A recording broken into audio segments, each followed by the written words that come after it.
Assalamu alaikum wa rahmatullahi wa barakatuh, my very dear sisters. So, inshallah, today we are going to be talking about the story of sons of Adam. So, alhamdulillah, this week we were able to cover the story and also learn some lessons from some interesting birds mentioned in Quran, especially the crow, and then you learnt about Hudhud, and alhamdulillah, you were able to share with your GIs and the group mates one of the your favorite lessons from them, right?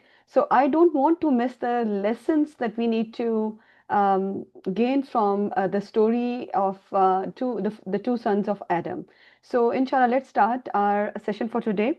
نحمده ونصلي على رسوله الكريم أما بعد فأعوذ بالله من الشيطان الرجيم بسم الله الرحمن الرحيم رب اشرح لي صدري ويسر لي أمري واحلل عقدة من لساني يفقه قولي آمين يا رب العالمين اللهم انفعنا بما علمتنا وعلمنا ما ينفعنا وزدنا علما آمين يا رب العالمين.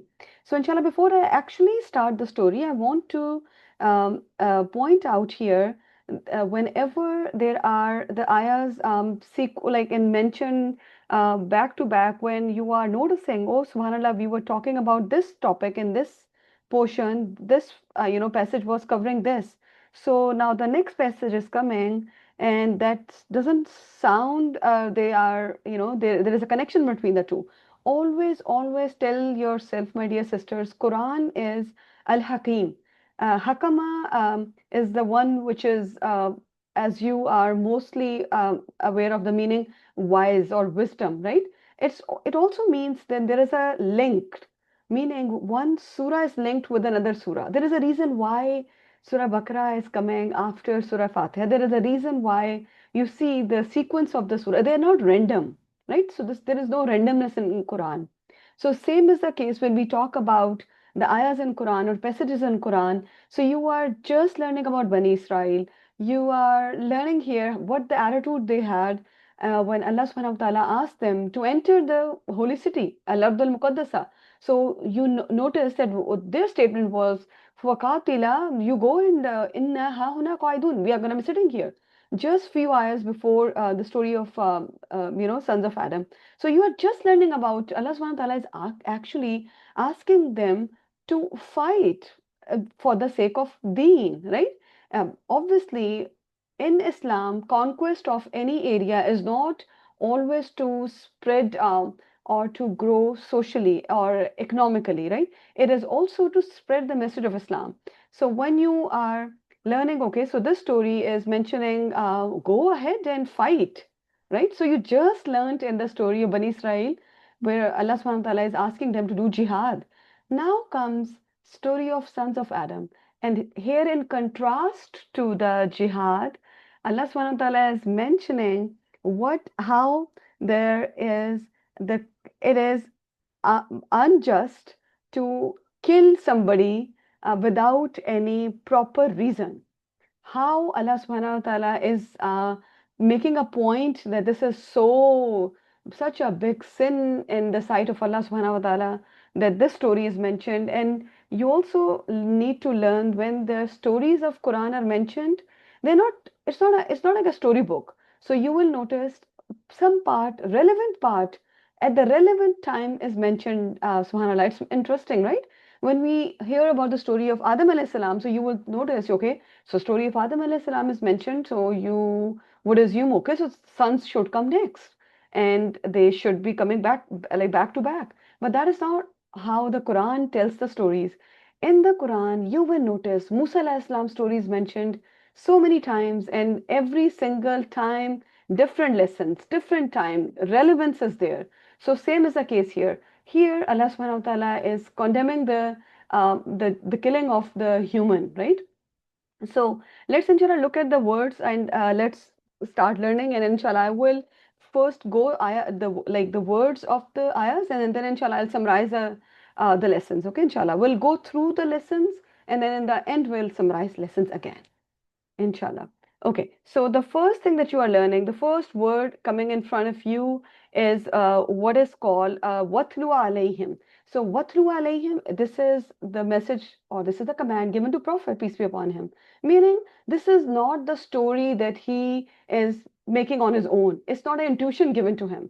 This is not what he learned from some other random people, meaning from the Jews or from Christians around him. No, Allah subhanahu wa ta'ala is making a point that this story is coming from us. So tell them. Now, Allah subhanahu wa ta'ala is commanding Prophet to tell them.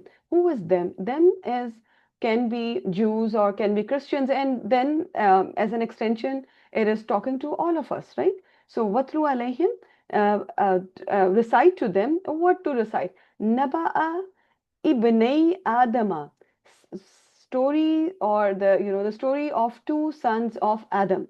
So as I would like to also highlight here, when we are going to be learning about this story is actually not mentioned in a hadith very explicitly, meaning the details are not given. Yes, Habil, or Abel or Cain, or Habil or Kabil are the names of the sons of Adam. So, but where these names are coming from, there is no hadith about it. Okay, and the Quran also doesn't mention it. And the point is, again, Quran is going to tell you what you need to know. It's not going to give you any random information. Okay, so this is very important in the stories of Quran. It doesn't matter if you need to know whether you need to know the name of wife of minister. It doesn't matter. It doesn't. How can you be helped with that? Zero. So you're not going to learn anything. So you will notice in Quran, whenever Allah subhanahu wa ta'ala is mentioning something, there is a reason for that. Okay. So what are we learning here? Two sons of Adam. So there are two opinions about it. Number one is these were the real sons of Adam alayhi salam. Okay, so mostly scholars say they are the real sons of Adam alayhi salam. And the other opinion says these are actually from the generations of Adam alayhi salam, meaning the sons, and then they had because we are also the technically children of Adam alayhi salam. So just like us, there were two people. But mostly scholars say no, they are the actual real sons of Adam alayhi salam. And most of the major tafsir books, actually, like Ibn Kathir, they are taking this story as it is mentioned in Israelites, meaning the stories from the book of Jews. Again, it's not always wise to contradict what they are saying. The point should be whatever makes sense and looks relevant, that can be picked. Obviously, we are not going to dwell on it because there are so many changes, but this is important for us to realize that if you are learning something from their book, that should be okay. But again, relevance needs to be kept in mind. So the scholar's view is Adam alayhi salam. So listen to this one very carefully. Adam alayhi salam, when they used to have the children and with our mother, so they used to have, in one pregnancy, they used to have twins, one son and one daughter. Okay. And then these were the real sisters and brothers. Okay. So the next time when they used to conceive the next set, again, son and a daughter, but the first set is not the real, they were not considered as a real sister and brothers, meaning they can marry each other. Okay. So the real one were the actual, like from that particular same pregnancy. And in the second pregnancy, they used to have the children, which were essentially the two pair can marry each other.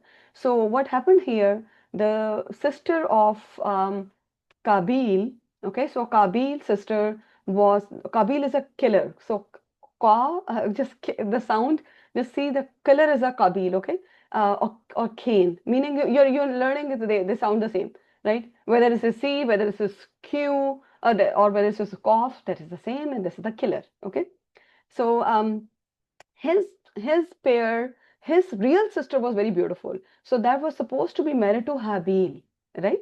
But he actually refused to do that, and in this refusal and his love for his own sister to be his wife, he did what he did.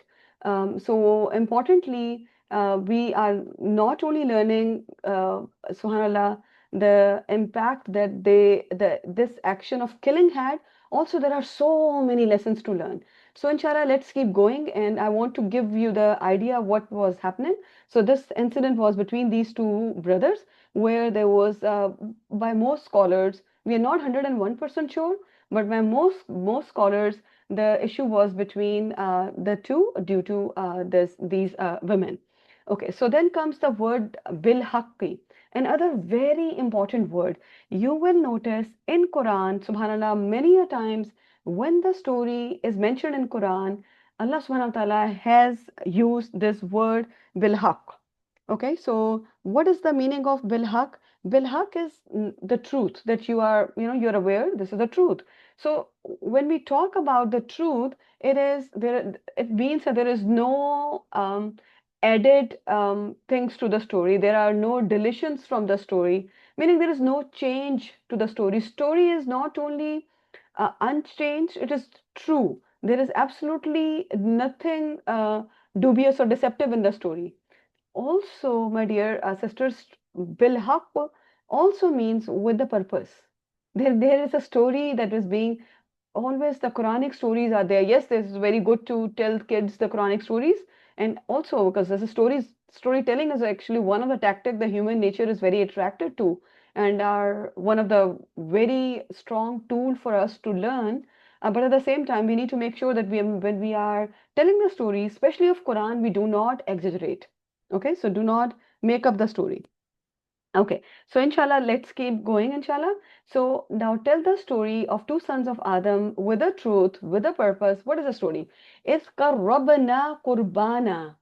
Is qarraban, sorry. Is qarraba qurbana. Okay? Is qarraba qurbana when they two sacrificed. Meaning these two sons of Adam, they offer the sacrifice. And what does it mean? There used to be the tradition that if you want to know if your sacrifice is accepted, what people used to do, they used to leave it out in this sort of a open in the sky, and the lightning or the fire used to come and used to consume. So the whatever used to be consumed, or if something was consumed, that meant that that particular sacrifice is accepted. So now these two sons made the sacrifice. Of note, Habil and Kabil, both of them made the sacrifice, but Kabil actually again showed it as if he is doing sort of favor to Allah subhanahu wa ta'ala, meaning transactional relationship with Allah, right? So I'm going to do it now, give me that. So this idea was actually given to them by Adam alayhi salam. So he told that whosoever's sacrifice is going to be accepted is going to marry this particular daughter. Obviously, he knew that whosoever, if the one that is going to be the is going to be decided by Allah subhanahu wa ta'ala, so the sacrifice of the right one is going to be accepted, right? So he knew that. So when these two sacrifice, so then what happened? فَتُقَبِّلَ, so it was accepted, min ahadihima, from one of them, not both were accepted. So one of them sacrifice was accepted. وَلَمْ يُتَقَبَّلْ مِنْ آخَرٍ, and the other one was not accepted. Right? SubhanAllah, and look at this thing. So if Allah subhanahu wa ta'ala is only, like if the ayah has only mentioned, so one of them was accepted. So that means that, SubhanAllah, this is actually for the emphasis. Seems like one of them, from one it was accepted, that means okay, then why there is a need to say from the other it was not accepted. Yeah, so obviously automatically it means okay, one of them accepted, the other one was not accepted, but that is to add emphasis here. So from one it was accepted, from the other it was not accepted. Now the one whose is not accepted, which is a Qabil, again these names are not in the hadith. These names are not mentioned in Quran. These are from the stories from before. Okay. So now the Qabil is saying, La aqtulannak. I am 100% for sure I'm going to kill you. Subhanallah, I'm going to kill you. Right. So this is what he said to his brother. So what are we learning here is how are, like, in times of when you are seeing the things are not going the way you wanted them to go, so how to show the bravery here? Bravery is, if you want to show your strength, this is not only in terms of being rude or harsh or unjust. These are not the things that show the bravery. Actual bravery is to control your nafs, right? The people, like we have heard this beautiful saying that if the strongest of you is the one who can strongly control the nafs, meaning if I can control my tongue, that means that I'm a strong person. And that is a sign, right? So, of note, I want to highlight here. So, look at this extreme reaction. This extreme reaction, these kind of reactions come from, there is an underlying reason for everything, right? There is a there is a problem in us when we are committing any sin. So then we need to ask, what is the underlying issue? Suppose if you are backbiting someone, so what is the problem there? The problem is actually you are jealous of them, right? You want to harm their honor because you don't want people to like them.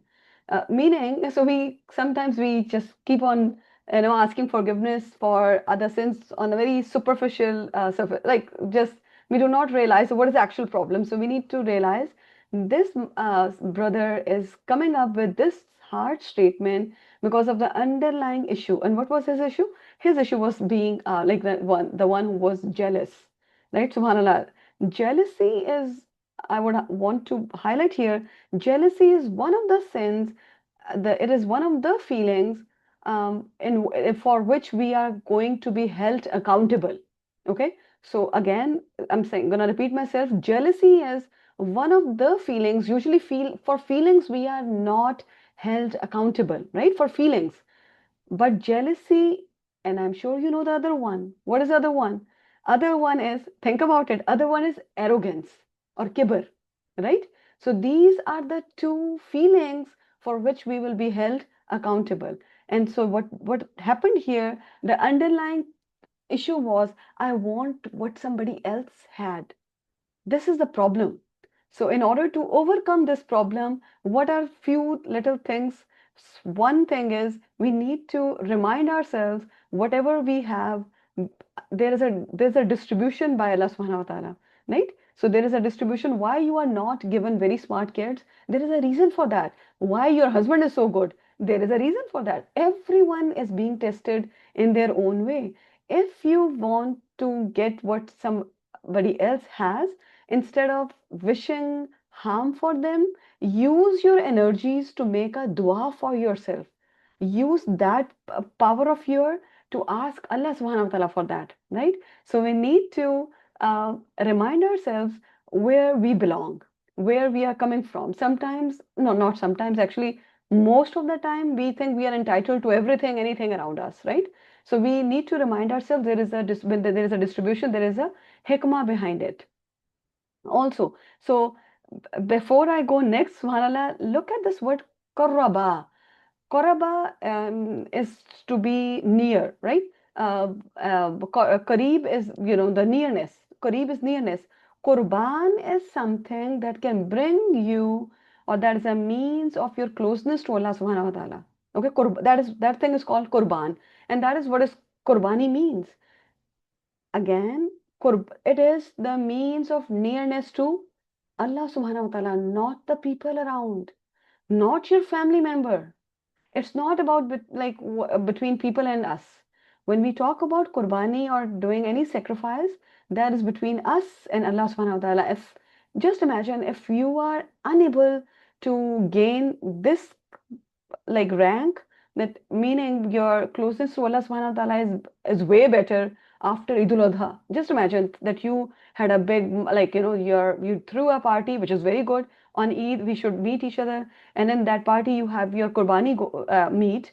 And you're, Alhamdulillah, you're enjoying it. And, you are sharing with people. But here is the thing. In your mind, you want to show people how big was your animal, or how big is your party, or how much money you spent in it. Do you think that was a means of your closeness to Allah, or that was your one of the tool you were trying to increase your sort of rank or status in front of people? What are we doing with the Qurbani? So we need to be very careful about it. If the Qurbani is not meeting our goal, then that is not a Qurbani, that is just a waste of money, right? Waste of money. And not only that, we are going to earn some sense too, subhanallah. So we need to be very careful that karaba means there is a reason why Qurbani is called Qurbani, okay? Then then the Habil or the Abel or the kind one is saying, Innama yataqabbalullahu, Allah subhanahu wa ta'ala accepts from the muttaqeen, from the ones who have consciousness of Allah. So what are we learning here? Does it mean that the good deeds which are done by impious people, the people who are not close to Allah subhanahu wa ta'ala, they are not going to be accepted? Exactly. So, subhanallah, we need to be very careful when we are doing any deed, any good deed. If your purpose or if your goal is to make sure masjid management is aware how many volunteer hours you gave to the masjid, subhanallah, it's the purpose is not right here because you didn't do it for in the conscious of Allah. Consciousness of Allah was somewhere and your goal was something else. You were trying to hit something else. So subhanallah, it's very important for all of us to remind ourselves that your good deeds which are done in order to gain nearness to Allah, they are only that is accepted.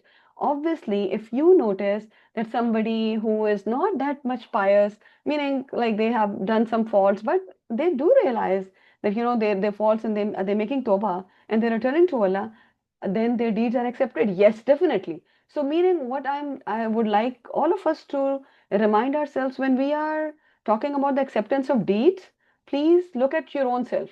You are not going to judge anyone else, right? So that is something which is very, very scary that we start looking, okay, that person is going to be accepted from that person. Is it going to be accepted? That is not what your job is, right? And you will notice many times, like from the companions, there are multiple statements. SubhanAllah, they used to do so many good deeds and they used to be so afraid of their acceptance. And that is, SubhanAllah, the hope and the fear of Allah that needs to be balanced, right? So we need to be afraid that Allah is not going to accept it. That thing should be balanced. Allah is going to accept it, meaning there needs to be a balance, right? Iman is the balance. There's a bird with the two wings. One is the hope and one is the fear. So that needs to be balanced. So there are multiple, subhanallah, statements. I'm going to quote you. One of them, Sayyidina Abu Darda said, if it stands settle that one salah of mine, meaning if I came to know that one salah of mine has been accepted, this is far more than a whole world full of blessings for me. Just imagine, he's afraid of only one salah, right? And we automatically think all our salahs and all our ibadah is definitely accepted because we only did it for the sake of Allah. So we need to be very careful about this statement of ours, right? So then Allah subhanahu wa ta'ala is mentioning next in ayah number 28, لَإِن بَسَطَّ إِلَيَّ يَدَكَ, if you will extend your hand to me so that you kill me. So this kind brother is saying, meaning now Abel or Habil is saying, if you will extend your hand to me, ma ana bibasitin yadiya ilayka la aqtulak. I am. This is a very interesting statement up here. Ma is a very strong tool of negation. Okay, it is to refute, meaning not at all. No, not at all. If you will raise your hand, no, I am not at all going to raise mine so that I can kill you. Okay, I'm not going to do that. So this is what is called the strength of a character. Okay, when you can control yourself, right time, right moment, you are able to control. You didn't send that particular nasty text. Nothing nasty comes out of your mouth. Then that is a day when you can say, I can control myself and I'm very strong. Allah subhanahu wa ta'ala has guided me. So that is the time when you are able to control yourself.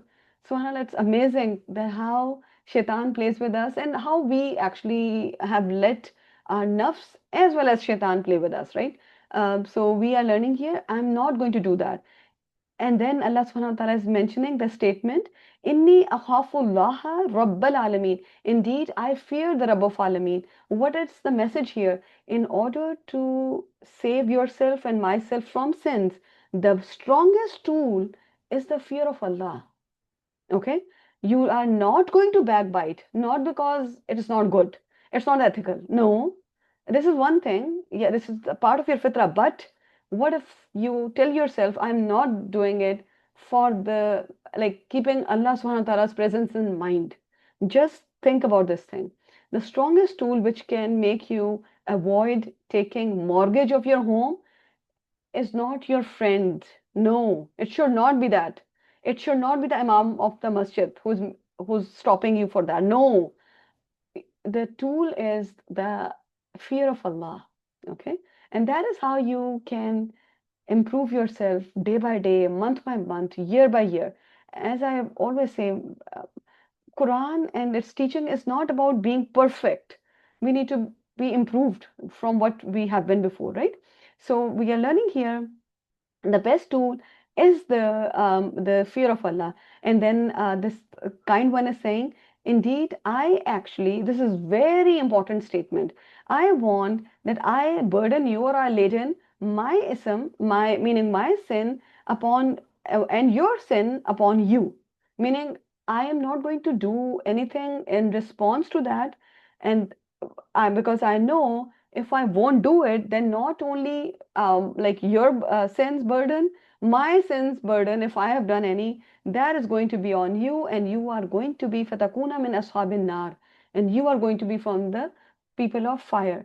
This is a very important statement. What is being said is sometimes this is again being done by the people, or you will notice the like some righteous ones who have attained this kind of a level where they actually have learned to take a pause, to let Allah subhanahu wa ta'ala take care of things. Okay, it is not always important that you keep jumping in and keep answering, and I need to keep reminding myself not to respond if the things are they do not make sense, and they're really not making sense. Then I need to, at that particular point especially, I need to stop myself. I should let Allah subhanahu wa ta'ala take care of these things. Many a times we do not let Allah, like we want to be the, we want to take care of everything. So we need to remind ourselves that, sometimes let angels take care of you, and that kind of support that you can get from that way is going to be way better than what you will do. And there's also an incident in the life of Prophet, peace be upon him, when he was being cursed or being mocked by the group of people, and there was a companion with him, and at particular point when they were just crossing the limit, the companion started cursing back, and Prophet, peace be upon him, immediately said, why did you do that? Why didn't you let angels take care of me? They were taking care of this matter of mine. Why did you intervene? Because of your intervention here, they are going to stop taking care of it. I wanted them to take care of it, right? So we need to remind ourselves to trust Allah. And Allah subhanahu wa ta'ala is reminding us, when you do the zulm, which is to not place things where they belong, then you are from the people of fire, right? And then ayah number 20, 30th now. فَطَوَّعَتْ لَهُ نَفْسُهُ, and his nafs enticed him. This is very important for us to remind ourselves multiple times a day that our nafs can be in sort of three states, right? So our nafs can be the nafs al-mutmainna, which is actually mentioned in Surah Fajr, that this is a kind of a nafs which has attained a level of connection with Allah subhanahu wa ta'ala, that Allah subhanahu wa ta'ala is going to ask this nafs, enter the Jannah. Udkhulu, wadkhuli fi ibadi, wadkhuli jannati. Enter my Jannah, right? This is kind of a nafs which is good nafs. Then is a nafsul ammara bisu. This is a nafs which keep on promoting us to do bad. Meaning always, your responses and your negativity, if you are, you are in habit of deceiving someone, that is because that kind of nafs is active. You have allowed that nafs to, you are encouraging that nafs to be the strongest nafs that you have. Then the other nafs that we have is which is called the nafsul lawama. This nafs is actually, this kind of a nafs is the one, if we make any mistake, that reminds us. That is the nafs that will make you guilty about your mistakes, okay? So this is very good to, this kind of a nafsul lawama is the one that will make us away from sins and then can take us to the nafsul mutmainna, right? So here, what we are learning, and same with the statements given by Yusuf alayhi salam, right? That I do not have any control over my nafs. If my nafs is going to, ruin me. And that is the reason we always in the morning and in the evening azkar, we ask Allah subhanahu wa ta'ala not to leave us on our nafs. وَلَا تَكِلْنِي إِلَى نَفْسِي طَرْفَةَ عَيْنٍ. Not even for a blink of second. Oh Allah, don't leave me on my nafs, because my nafs is gonna make me go crazy and make me do things which can ruin me, right? So his nafs enticed him or encouraged him for the killing of his brother. So he killed him, and he became from the khasirin, and he, like, obviously he became from the losers. And then what happened? فَبَعَثَ اللَّهُ غُرَابًا. Then Allah sent a crow. Hmm. Imagine this thing. What is happening in the story now? So the crow is coming. Why so? What was the need of a crow here? There was a, this story is telling us how there was a first murder, right? So there's a first murder, obviously the first dead body, and this is the first time they need to like, need to tell us or the humanity what to do with the dead bodies. And this is what why the purpose of that bird was here in this particular point. And again, there's nothing in this world is without a purpose. We need to remind ourselves that if there are no crows, crows are just like they are the sort of you can say that they're the vacuum cleaners. If there are no crows, like just imagine or such animals, then the pollution by the dead bodies of other animals, it can be so it can be very devastating. So every single time when you look at any animal, ask yourself, what is the purpose of that one, right? Because everything has a purpose. So Allah subhanahu wa ta'ala, who sent the crow? Again, Allah sent it. The crow didn't show up on his own. Allah did it. So look at in the story how Allah subhanahu wa ta'ala is intervening. Allah subhanahu wa ta'ala sent it, يَبْحَثُ فِي الْأَرْضِ. Bahatha or in Urdu we say bahas. Bahatha means to dig, to search something. Okay, so you're looking for something, digging in the ground, searching for something. So he started digging so that he show how to now bury the dead body of this brother. So the crow is making him learn very important lesson here, right? So now just imagine you are like many times we think, right? We think that we need to be in contact with the very big scholars or the very sort of very righteous and some different and high level teachers or professors in order to learn something. But that is not always the case. There are many lessons in life that you will notice that you are actually learning from maybe your 4-year-old. Maybe your 20-year-old brother, son is going to say something that will amaze you. How come he's thinking like this? Or we need to learn and keep learning.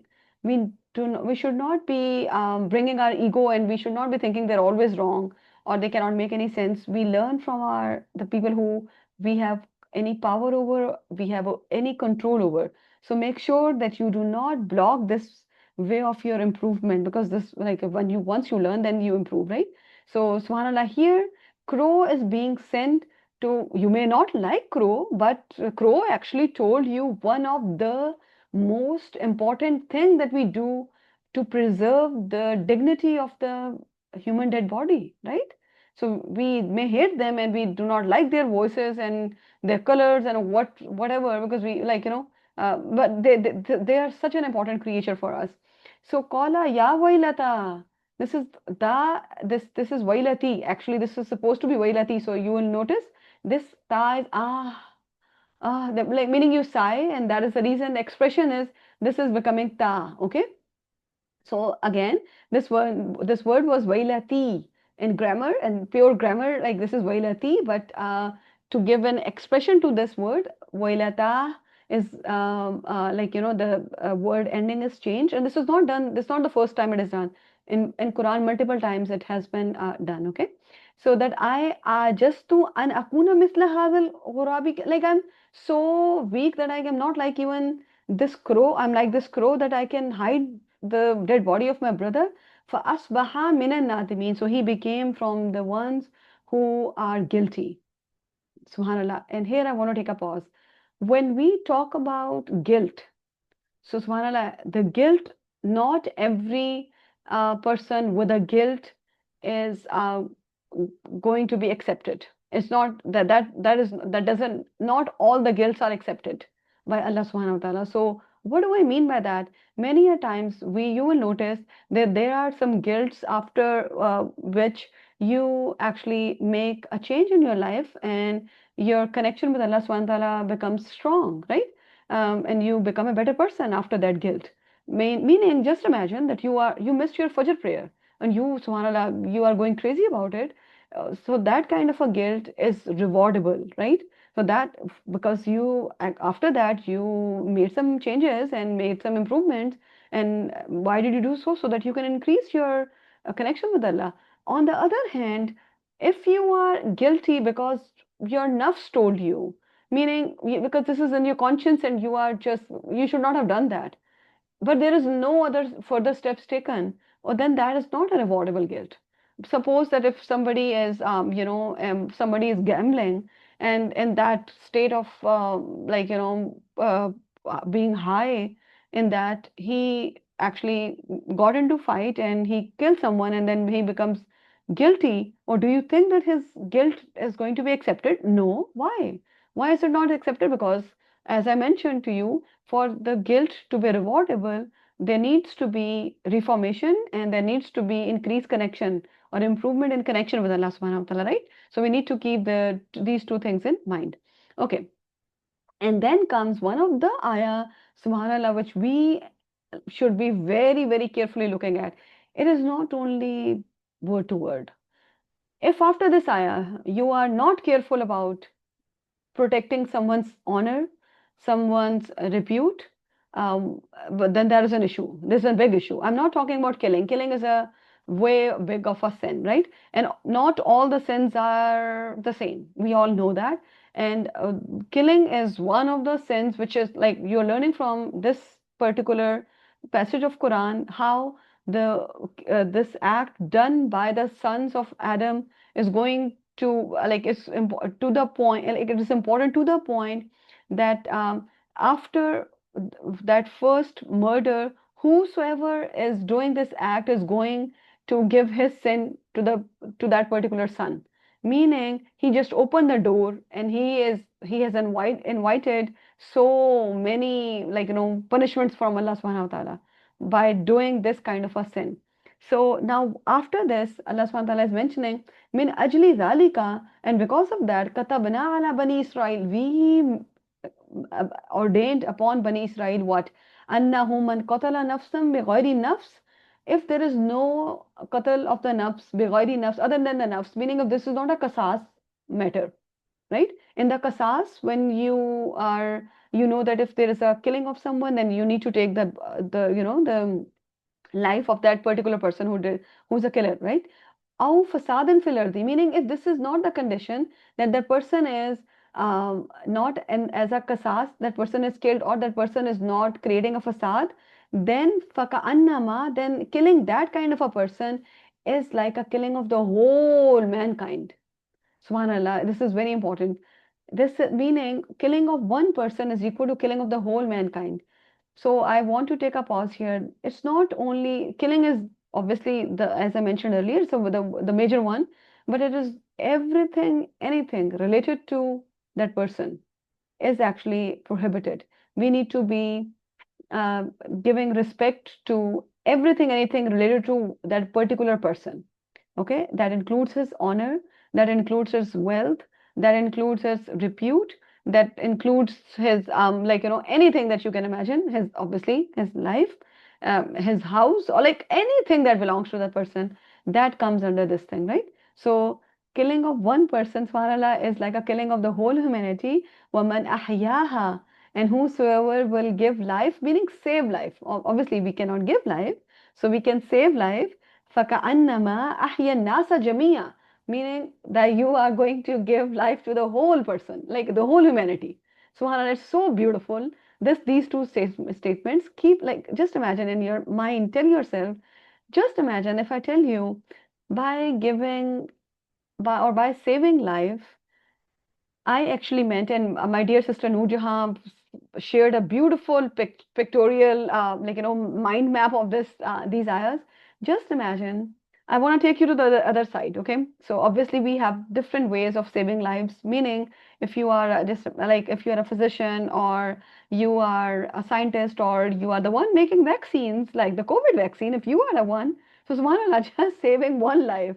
This person, if the this this whole thing is connected to Allah subhanahu wa ta'ala, how blessed this person can be, or this company can be, the people behind all these projects can be, right? The BMT, the bone marrow transplant, like multiple things that is being done in science that is done to save lives.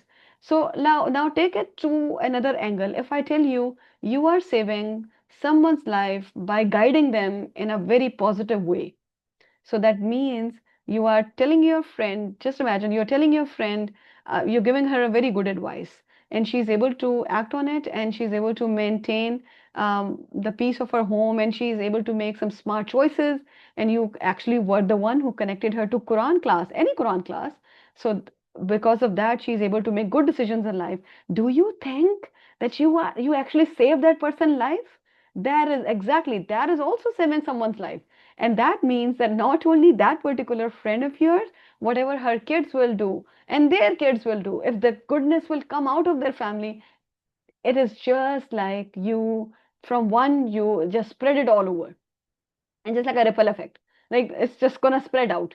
So we need to remind ourselves, this is not only saving life, not only saving the life, also saving the honor. It is okay for you to speak up and to stay quiet if you are aware of someone's fault, right? We need to be people of or the student of Quran, I should say. And may Allah subhanahu wa ta'ala make us among the Ahlul Quran, the people of Quran. Student of Quran, they need to have some attitude, right? And the very important thing is to tell yourself that I'm going to make smart choices. And in order to, that this brother here failed to make smart choices, right? So we need to remind ourselves, yes, I will be making smart choices here.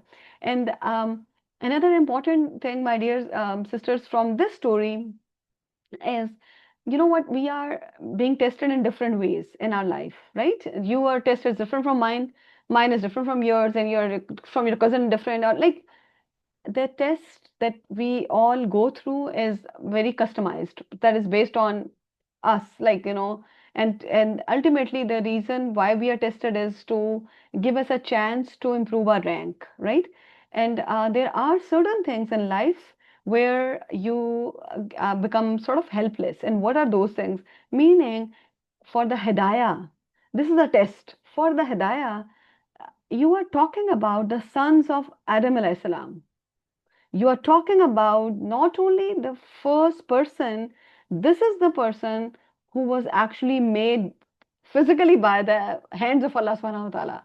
You are talking about that entity to whom angels prostrated. You're talking about that person, right?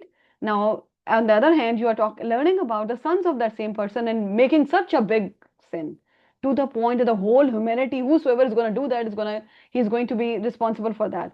So, I'm trying to tell you is, whenever you are seeing somebody going through this kind of a test, which actually are prophets, and starting from number one, not only Nuh alayhi salam, I'm talking about this time, I'm talking about Adam alayhi salam. Nuh alayhi salam was tested by his sons. Yaqub alayhi salam was tested by his sons, right? By the 10 sons. And what they did with the Binyamin and with the Yusuf alayhi salam, we all know about this thing. Prophet, peace be upon him, tested by his beloved family members, right? Where he was making a lot of dua for Abu Talib to accept Islam, right? So what we need to remind ourselves is, guidance is in the hand of Allah. And if we are being tested this way, we need to, and I need to, before anyone else, I need to remind myself that we need to be very thankful to Allah subhanahu wa ta'ala if we are given tawfiq to do anything good, right? And if your kid is the one who is going to masjid to pray, this is a big test for you. He is being guided by the one to whom the whole guidance belongs, right? Hadi is like Allah subhanahu wa ta'ala is a Hadin, right? So if you would, if Allah subhanahu wa ta'ala would not have wanted that for him, we would not have been able to do anything. So this story is the story where you not only are learning about the sins and the different uh, responses, the ugliness and the harshness that are the jealousy can give rise to. You are also learning about how to let go and let Allah subhanahu wa ta'ala take care of things. You're also learning about the humility that we need to have in our responses, subhanallah. And I want to show you something that let me bring that slide in front of you, and I want to go over just quickly. These are the points, and this is the thing that I want you to maybe take the screenshot. I'll be sharing the slide too, inshallah. So just quickly running through the lessons. Stories in the Quran, why is purposeful relevant? They are given at a particular place, like after a particular passage, for a reason. They're all truth. There is nothing mixed in it. And again, from this story, you are learning bravery is not the haughtiness. It's not about being indisciplined and totally rude and harsh. It is about to control yourself, right? And then the purpose of offering sacrifice, you learn from it. And you also learned reminding, yes, you are reminding yourself about the purpose of the sacrifice. You are also going to remind your sincerity is something that is being looked at by Allah subhanahu wa ta'ala, right? It is only accepted from the pious person. And then you learnt about the religious revenge, where you saw like Habil wanted Qabil to actually get his sin too, and Allah subhanahu wa ta'ala is going to take care of this matter. So he let go of this thing instead of him also raising his hand against his brother, because just imagine, he knew that he's going to kill him, right? We knew that this is going to happen. This was not a surprise. Oh, I was not like thinking that he will do it. No, he is very clearly saying that if you will raise your hand to kill me, I'm not going to kill you, right? And we also learned how weak your nafs is, how weak your nafs is, and how jealousy can make you do and say things that you can not even imagine doing otherwise. Subhanallah. And the only and the most strongest, like the strongest tool, I should say, strongest tool to avoid all these sins is the conscience of Allah subhanahu wa ta'ala, right? We also learned that not all the guilts are rewardable. Though he was guilty, okay, so okay with that. You stay with your guilt. No, if the guilt is not for the sake of improvement, that is not going to be rewarded. And then you also learned not all the sins are same. Not every time. There's a big statement to say that anyone who is going to do this particular sin after the son of Adam is going to be taken the burden of all those killings, right? And we also learned to be better of the two in all situations. Meaning, if you are dealing with someone and you come across this like situation which is not that I would say, which is not that good, or it's not that tasteful, be the one who's at the better side, right? Try to be the one. It's not always good to be on the equal, like, if she's saying that tit for tat is not always good. Be the one with the ihsan, right? Try to be the one. It's very easy to say and very difficult to do, but we should try. Okay, so we should try. And then we learned about the danger of jealousy. Subhanallah, not only this story of Yusuf alayhi salam is all about that. Then we learned about the danger of infatuations, meaning involvement in the women. And obviously, this is one of the, sort of a sin which is mentioned, and which is we can all fall into. Whatever we desire, we like, we can, in order to achieve that, we can go to any level. May that be, in this particular case, the women, may that be our houses, or like, the success of our children, or our status in our family. We can do anything, everything to get whatever we want, right? But there are the consequences connected with it. And then we are also learned truth and justice are relationship blind. You learned about these stories of the brothers who were the son of prophets, right? They were not forgiven. This was not, Adam alayhi salam is so special. Just imagine the whole, like, the angels are prostrating to him. Why so? Because Allah subhanahu wa ta'ala asked them. And why Allah subhanahu wa ta'ala asked them to do so? Because he actually made Adam alayhi salam able to be at that rank which Allah subhanahu wa ta'ala gave him. How did he do that? By telling him the names, by educating him, right? So we all remember this, subhanAllah, beautiful incident mentioned in Surah Baqarah. And then we also learned human life and everything related to it. It's not only human life. I don't want you to stay to that one only, because whenever we think about human life, you only go to killing. No, you actually, subhanAllah, with our looks, with our statements, with our texts, we are injuring, harming, and sort of killing our other people around us, and we without even realizing about it. So we need to remind ourselves not to do that. And we also learned we need to get the lessons from everyone, anyone around us. That doesn't matter whether that was a crow, it can be a little ant, right? What we learned from the story of Sulaiman alayhi salam. May Allah subhanahu wa ta'ala make this story one of the stories that are very dear to your heart, because that this story is going to make a change in you. It's going to bring improvement in us. It's going to remind us how weak we are and how careful we need to be, and how much importance we need to be giving to the human life and everything associated with it. This everything associated with it is very dear to my life, like to me, because seems like here I can slip, right? So with that small little reminders, inshallah, I'll be ending our session here, and I will be seeing you very shortly again.